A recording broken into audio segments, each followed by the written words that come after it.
Hello everybody, today we are going to go over a fairly simple date manipulation formula to calculate the end of the month. Very useful in accounting or in a lot of organizations who base everything on the last day of the month.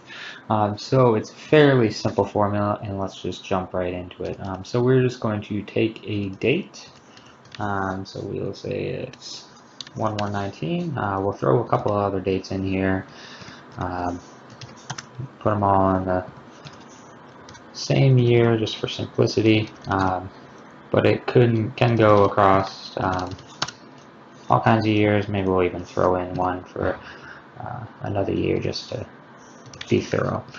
And so the formula is going to be simply EO month, and then you're going to select the date. So you can type in a date, or you can throw in a cell reference like we just did here, and then you are going to say the number of months that you want it to display. So we'll say 0 in this case, and it's just going to give us the month end for the date that we selected. So you can see we can apply that across all of our different dates, and it will give us the last day of that month. Helpful in the situations where it's not always 31 days, not always 30 days. So this will automatically give you the last day of that month. Now you can see where we put in the 0.